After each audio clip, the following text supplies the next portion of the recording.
अस्सलामुअलैकुम, नमस्ते, सत श्री अकाल। Welcome back to your on YouTube channel. मैं हूं Saima Peerzada and you are watching Saima Peerzada reaction channel. So दोस्तों, आज हम जो वीडियो देखने वाले हैं ये वीडियो वर्ल्ड अफेयर की होने वाली है और ये वीडियो इंडिया पेंट्स जिन्ना टावर इन ट्राई कलर। जिन्ना टावर, अच्छा जिन्ना टावर भी है इंडिया में। ये मेरे लिए एक न्यूज़ है, मतलब लाइक मुझे नहीं पता था कि इंडिया में जिन्ना टावर के नाम से भी है कोई जगह। तो मतलब कि जिन्ना टावर इसका नाम क्यों रखा गया था ये तो आप लोग मुझे बताएंगे कमेंट सेक्शन में, बिकॉज मुझे तो नहीं पता था। और पार्टीशन से पहले का ये है या फिर बाद में हुआ तो वो आप मुझसे शेयर कर सकते हो कमेंट सेक्शन में, तो मुझे अच्छा लगेगा, मुझे भी काफ़ी नॉलेज मिल जाएगी आप लोगों के ज़रिए। सो करते हैं वीडियो को स्टार्ट। ओरिजिनल वीडियो का लिंक आप लोगों को डिस्क्रिप्शन में मिल जाएगा। सो वीडियो को स्टार्ट कर लेते हैं। नमस्कार and welcome you to world affairs. मैं हूं प्रशांत धवन। तिरंगे के रंग में रंगा गया है जिन्ना टावर फाइनली। ये था बिफोर का नज़ारा, अब ये हो गया है आफ्टर का। अब ये निर्णय काफ़ी बड़ा है। पाकिस्तान ने ऑफिशियली इस पर कोई स्टेटमेंट अभी तक नहीं दी है, मगर मोस्ट प्रॉब्ली एक स्टेटमेंट पाकिस्तान की तरफ से भी यहाँ पर आएगी इन द फ्यूचर ना। इस टॉपिक को मैंने पहले कवर किया था कि जिन्ना टावर कंट्रोवर्सी क्या है, यहाँ पर क्यों 26 जनवरी में हर साल तिरंगा लहराने की जो डिमांड है इसको रोका जाता था। पुलिस यहाँ पे जो प्रोटेस्टर्स हैं उनको रोकती थी, मगर अब प्रोटेस्टर्स भी कहेंगे कि जो हम चाहते रहे उससे भी कई गुना आगे काम कर दिया गया है। पूरा जिन्ना टावर ही आज के समय रंग दिया गया है इन ट्राई कलर। अब ये करने की जरूरत क्यों आन पड़ी, पाकिस्तान में रिसेंटली क्या हुआ है, एक तरीके से आप कह सकते हैं जो इंडिया का ये स्टेप है ये जस्टिफाइड भी क्यों है, डिस्कस करेंगे। बहुत कुछ आपको जानने को मिलेगा, मगर आगे बढ़ने से पहले एक बहुत ही इंटरेस्टिंग क्वेश्चन यहाँ पे मैं आपसे पूछूंगा। क्वेश्चन ये है कि मोहम्मद अली जिन्ना ने इंडियन नेशनल कांग्रेस को किस साल में छोड़ा था। बहुत ही इंपॉर्टेंट क्वेश्चन है क्योंकि वजह बहुत ही इंटरेस्टिंग थी। हिस्ट्री बुक्स में अलग से इस पे चैप्टर है कि जिन्ना ने कांग्रेस को क्यों छोड़ा था। आंसर करिए इस क्वेश्चन को। When did Mohammad Ali Jinnah leave Congress. Now topic की अगर हम बात करें तो जिन्ना टावर यहाँ पर आप देख पाएंगे एक लैंडमार्क मॉन्यूमेंट है आंध्र प्रदेश में। आंध्र प्रदेश में एक डिस्ट्रिक्ट है गुंटूर, स्पाइसेस के लिए बहुत ही फेमस है, वहां पे आपको मिलेगा जिन्ना टावर। अब जिन्ना टावर आंध्र प्रदेश में एग्जिस्ट क्यों करता है ये इसकी हिस्ट्री किसी को प्रॉपरली पता नहीं है। इसको लेकर एक थ्योरी ये है कि आज़ादी से पहले जिन्ना के जो एडवाइजर थे ये यहाँ पर आए थे गुंटूर में, तो जिन्ना की रिस्पेक्ट में ये टावर बना दिया गया। मगर बाद में जब देश का विभाजन हो गया, जिन्ना ने लिटरली सब कॉन्टिनेंट को बर्बाद कर दिया विभाजन करके। उसके बाद से क्वेश्चन हमेशा उठता था कि मोहम्मद अली जिन्ना की रिस्पेक्ट में ये टावर आंध्र प्रदेश में क्या कर रहा है, क्योंकि पहली बात तो जिन्ना आंध्र प्रदेश में कभी पैदा नहीं हुए, गुंटूर में जिन्ना कभी गए नहीं, कोई रिलेशन नहीं है, कोई स्पीच नहीं है। बिना वजह यहाँ पर महात्मा गांधी सड़क पर जिन्ना टावर इस तरीके से खड़ा था। तो लगातार काफ़ी प्रोटेस्ट होते थे, लोग कहते थे कि why does Jinnah tower exist. कई जो यहाँ पर ग्रुप्स हैं उन्होंने ये डिमांड करी कि या तो इस टावर के ऊपर हमेशा तिरंगा लहराना चाहिए या फिर ऑल टुगेदर टावर को डिमोलिश कर दो। नाउ टावर को डिमोलिश करने की जब डिमांड्स आई तब 2017 में पाकिस्तान की सरकार ने ऑफिशियली ये कह दिया कि नहीं देखिए ये बहुत ही इंपॉर्टेंट लैंडमार्क मॉन्यूमेंट है। पाकिस्तान की सरकार भी मानती है कि जिन्ना टावर काफ़ी इंपॉर्टेंट है, ये एक सिंबल है पीस एंड हार्मनी का बिटवीन इंडिया एंड पाकिस्तान। जबकि अजीब बात यह है कि पाकिस्तान ने खुद अपने देश में पीस हार्मनी के कोई भी सिंबल नहीं छोड़े। महात्मा गांधी के जो भी स्टैचू थे हटा दिए गए, नेहरू से रिलेटेड कोई भी स्टैचू था, कोई भी बिल्डिंग थी, नाम चेंज, स्टैचू रिमूव्ड। और तो और 2021-22 में भी जो हेट्रेड है पाकिस्तान में किसी भी सिंबल के प्रति जो इनको याद दिलाता है एक यूनाइटेड इंडिया की, उसको ये तोड़ देते हैं। फॉर एग्जाम्पल रिसेंटली आप अगर देखो तो ये न्यूज आई है जनवरी 2022 में कि हरि सिंह नालवा जो एक लेजेंडरी सिख गवर्नर थे, सिख जनरल थे, इनका स्टैचू पाकिस्तान में हटा दिया गया। यहाँ पर मैं महाराजा रणजीत सिंह जी की बात नहीं कर रहा, इनका स्टैचू तो एक आदमी ने तोड़ दिया था। हालांकि आप कह सकते हैं कि ठीक है ये एक इंडिविजुअल था जिसने ये स्टैचू तोड़ा था, मगर पाकिस्तान की गवर्नमेंट ने भी रिसेंटली पाकिस्तान के लोगों के प्रेशर में आके एक लेजेंडरी सिख गवर्नर का जो स्टैचू है ये पाकिस्तान से यहाँ पर रिमूव कर दिया गया ऑल टुगेदर। यहाँ पे आप देखोगे इट नो लॉन्गर एग्जिस्ट। और इस टॉपिक पर रिसेंटली ही कुछ ही दिनों पहले बीबीसी उर्दू ने भी एक आर्टिकल पब्लिश करते हुए ये कहा था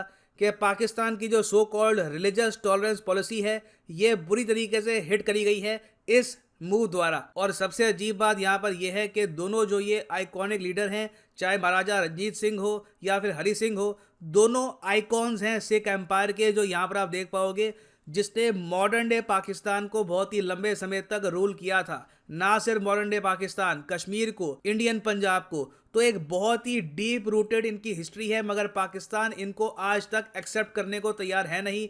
प्रॉब्ली यहाँ पर रिलीजन का ही मेन इशू है। और तो और आप जान के हैरान होंगे, भगत सिंह पैदा कहाँ पे हुए थे? मॉडर्न डे पाकिस्तान में। भगत सिंह को फांसी कहाँ पर हुई थी? मॉडर्न डे पाकिस्तान में। मगर आज तक भगत सिंह को पाकिस्तान में ये लोग एक नेशनल हीरो नहीं मानते। जबकि आप इंडिया में देखो तो भगत सिंह की जो एनिवर्सरी है इसको हम प्रॉपर्ली सेलिब्रेट करते हैं। हर साल रिपब्लिक डे में एक ना एक झांकी में आपको भगत सिंह का मेंशन दिखेगा ही दिखेगा। तो टॉलरेंस की देखिए पाकिस्तान में बहुत ज्यादा कमी है। और अगर पाकिस्तान एक्सपेक्ट करता है कि ये लोग सारे जो मॉन्यूमेंट्स हैं, सारे स्टैचूज हैं, जो भी इनकी पुरानी हिस्ट्री से रिलेटेड है, सब रिमूव कर देंगे, और जिन लोगों का पाकिस्तान से कभी कोई प्रॉपर रिलेशन था भी नहीं, फॉर एग्जांपल एर्दुगुल गाजी, उनके स्टैचू वहां पर लगाएंगे, तो इनको बाकी कंट्री से भी एक्सपेक्ट नहीं करना चाहिए कि इनके फाउंडर से रिलेटेड जो लैंडमार्क्स हैं वो भी प्रिजर्व करके रखे जाएंगे। अब हालांकि इंडिया के केस में आप अगर देखो तो इंडिया ने सिर्फ यही किया है कि जो ये टावर था जिन्ना टावर, इसका कलर चेंज कर दिया है। इसका नाम आज भी जिन्ना टावर है, आज भी ये खड़ा हुआ है। पाकिस्तान में अगर मान लो ऐसा ही कोई गांधी टावर होता, मोस्ट प्रॉब्ली अब तक तोड़ देते हैं इसको। तो कंपेयर टू पाकिस्तान, इंडिया ने आज भी बहुत ज़्यादा टॉलरेंस दिखाई है। और देखिए मोस्ट प्रॉब्ली अब कम से कम जो ये कंट्रोवर्सी है रिगार्डिंग जिन्ना टावर, ये खत्म हो जाएगी।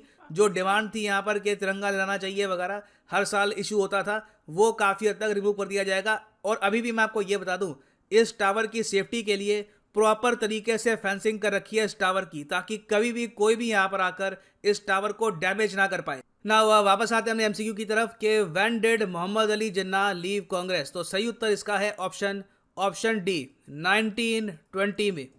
हिस्टोरिक कॉन्फ्रेंस थी उस वक्त इंडियन नेशनल कांग्रेस की। ये कॉन्फ्रेंस हुई थी नागपुर में, एक पूरा सेशन हुआ इसको लेकर, और यहाँ पर गांधी जी का जो प्रपोजल था सत्याग्रह का, इसके अगेंस्ट जिन्ना खड़े हो गए। उन्होंने ये कहा कि सिविल डिसोबीडियंस का समर्थन ये नहीं करने वाले। इनके हिसाब से, जिन्ना के हिसाब से सत्याग्रह खराब है, और इस वजह से एक बहुत ही बड़ा डिफरेंस खड़ा हो गया महात्मा गांधी, मोहम्मद अली जिन्ना में, और जिन्ना अलग हो गए इंडियन नेशनल कांग्रेस में। ये एक हिस्टोरिक सेशन था in the history of the sub continent. और फाइनली यहाँ पे मैं आपसे पूछना चाहूंगा कि आपके हिसाब से जो ये स्टेप उठाया गया है आंध्र प्रदेश में, क्या आप इसको सपोर्ट करते हैं? आप मानते हैं कि ये सही स्टेप है? लिखिएगा इसके बारे में कॉमेंट सेक्शन में, मैं जानना चाहूंगा यहाँ पे आपका ओपिनियन। और फाइनली यहाँ पर मैं ये भी ऐड कर दूं कि अनअकैडमी की 20% ऑफ सेल का आज है आखिरी दिन। कमेंट सेक्शन में जाओ, पिन कमेंट में आपको मिलेगा ये लिंक, इस लिंक पे करो क्लिक, और यहाँ पे आप परचेज कर पाएंगे UPSC combo package at a heavy 20% discount. इस कॉम्बो पैकेज के अंदर आपका फ्रेंड्स काफ़ी इंटरेस्टिंग वीडियो है कि ये जिन्ना टावर जो है वो इंडिया आंध्र प्रदेश में बना हुआ है। और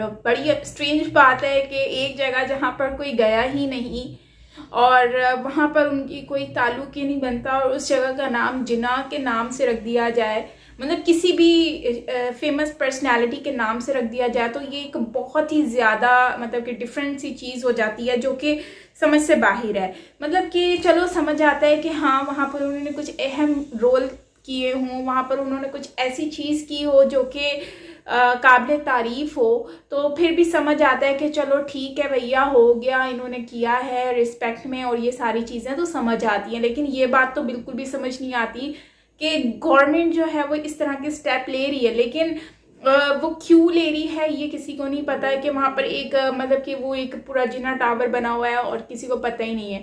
और ये कौन लोग हैं जो मतलब कि कहते हैं कि ठीक है, मतलब कि यहाँ पर वो प्रोटेस्ट कर रहे हैं। चलो ठीक है, अगर उसका नाम जिन्ना टावर अब रख दिया गया है तो मुझे ऐसा लगता है कि उसका नाम चेंज करना तो मुनासिब नहीं है, लेकिन जाहिर सी बात है इंडिया जिनके अंडर में है, उनकी कंट्री है, जो नेशनैलिटी होल्डर है, जाहिर सी बात है अब जिन्ना तो एग्जिस्ट करते नहीं हैं। तो अब बात तो ये वही आ गई, जैसे महाराजा रंजीत सिंह हो गए, उनका स्टैचू जो है वो पाकिस्तान में है। चलो भगत सिंह जो हैं उनका तो समझ आता है कि वो पाकिस्तान में पैदा हुए थे और उनको जो है मतलब उनके नाम से चौक होना चाहिए, जो कि हमारे यहाँ पर नहीं रखते। तो इससे आइडिया ये होता है कि हमारे दोनों तरफ की जो थिंकिंग है, चाहे वो पब्लिक की हो चाहे वो गवर्नमेंट की हो, तो वो ऑलमोस्ट सेम है। क्योंकि देखो पाकिस्तान में अगर ये सारी चीज़ें करी जा रही हैं, मतलब कि स्टैचूज़ के ऊपर हटाए जा रहे हैं, या फिर स्टैचूज़ जो है वो लगाए जा रहे हैं, या फिर मतलब स्टैचूज़ तो लगाते नहीं है, खैर हटाते ही हैं या तोड़ दिए जाते हैं, तो खैर उस पे इंडिया से बहुत सारी बातें सुनने को मिलती हैं कि आप लोग क्यों हटा रहे हो और ये लोग कदर नहीं करते। और मुझे लगता है कि कदर करनी चाहिए और हमें बिल्कुल करनी चाहिए। लेकिन मसला ये है कि फिर भारत में भी यही वही सेम चीज़ें रिपीट की जाती हैं। तो अब देखो जिना टावर, चलो जिना जो है कायदे आज़म अली जिना जो है, उन्होंने उस वहाँ पर ऐसा कुछ नहीं किया, बल्कि उन्होंने इंडिया को अलग कर दिया, पाकिस्तान में इंडिया के मतलब कि डिवाइड कर दिया। लेकिन अगर इमरान जो जिना है उन्होंने, जाहिर सी बात है, जिस टाइम पे ये कांग्रेस पार्टी और ये सब कुछ था उस टाइम पे जिना भी उनके साथ ही थे, मिलकर ही सब लोगों ने आज़ादी की लड़ाई लड़ी थी। उसके बाद ही जाकर एक कंट्री डिवाइड हुई थी। तो मुझे लगता है कि इस तरह से तो पाकिस्तान में गांधी के नाम से स्ट्रीट है, तो गांधी स्ट्रीट कहलाती है कराची में, तो उसको भी, उसका नाम भी फिर बंदा चेंज कर दे, क्योंकि उसको आज भी वो जगह ऐसे ही फेमस है। फिर लाहौर में एक लक्ष्मी के नाम से है, तो उसको भी चेंज कर दिया जाए, क्योंकि गांधी चौक जो हो गया ये भी एक बहुत फेमस है अंदरून शहर जो है कराची का। वहाँ पर आपको इस तरह के बहुत सारी जो है सोसाइटीज़ मिल जाती हैं या चौक मिल जाते हैं जिसका नाम मतलब कि आज भी वही है जो उस टाइम पर था। तो खैर अब तो जाहिर बात है जिनके होल्ड में कंट्री है, अब वो लोग ही डिसाइड कर सकते हैं कि वो क्या चेंजेस लेकर आते हैं। तो मुझे तो यही लगता है कि जो हिस्ट्री है, हिस्ट्री को चेंज नहीं करना चाहिए। हाँ, डेवलपमेंट करनी चाहिए, लेकिन हिस्ट्री को चेंज ना किया जाए वो ज़्यादा बेहतर है। और अब जैसे लाहौर में लक्ष्मी चौक है, बहुत सारी ऐसी जगहें हैं जिसका नाम आज भी वही है जो कि पहले था, कभी पार्टीशन से पहले, और आज भी उसी को वैसे ही समझा जाता है। तो अब जैसे एक कराची का एरिया है, उसका नाम गुरु मंदिर है। अब वो एरिया का नाम गुरु मंदिर है क्योंकि वहाँ पर एक गुरु मंदिर है, मंदिर का, तो उसकी वजह से उसको गुरु मंदिर एरिया कहा जाता है। मतलब कि किसी को भी कहना होता है तो कहते हैं हमें गुरु मंदिर जाना है। इट्स मीन के पाकिस्तान में भी ऐसी बहुत सारी जगह हैं जिसको आज भी उसी नाम से ही जाना जाता है जिस नाम से वो पार्टीशन से पहले था। तो खैर अब इसको तोड़ते हैं या रखते हैं ये तो उनके ऊपर डिपेंड करता है। जैसे बाबरी मस्जिद टूटी तो उसके ऊपर भाई पाकिस्तान में जो है वो लोग अपनों पे ही लड़ाइयाँ करना शुरू हो गए, अपने जो हमारे यहाँ की माइनॉरिटीज़ हैं उनके ऊपर जुल्म कर रहे थे, उनकी रिलीजियन प्लेसेस को जो है टेम्पल्स को हर्ट किया, डिस्ट्रॉय किया, जो कि बहुत ही बुरी बात थी। तो इसी तरह से इंडिया में भी यही होता है, जब पाकिस्तान में कुछ माइनॉरिटीज़ के साथ होता है तो वो इंडिया में वही चीज़ें कर रहे होते हैं। तो सेम कहने का मतलब सिर्फ ये है कि दोनों की सोच जो है वो ऑलमोस्ट सेम है। तो हमें ये चीज़ जो है ना, वो मेन चीज़ ये है कि हमें हिस्ट्री को हिस्ट्री रखना चाहिए। जैसे बहुत सारी चीज़ें लोग भुलाना नहीं चाहते, तो वैसे हिस्ट्री को भी नहीं भुलाएं, जो है उसको वैसे ही रहने तो वो ज़्यादा बेहतर है। बाकी आप लोग बताइएगा कि आप लोगों को क्या लगता है, और अपना ओपिनियन ज़रूर शेयर कीजिएगा, मैं आप लोगों के कमेंट का जवाब ज़रूर दूंगी। और हाँ, बाकी मेरा व्लॉग चैनल भी है, साइमा पीरज़ादा व्लॉग चैनल, तो ज़रूर वॉच कीजिएगा, अच्छा लगेगा। लिंक आपको डिस्क्रिप्शन में और कमेंट सेक्शन में पिन मिल जाएगा। सो मिलते हैं नेक्स्ट वीडियो के साथ। Till then take care, bye bye.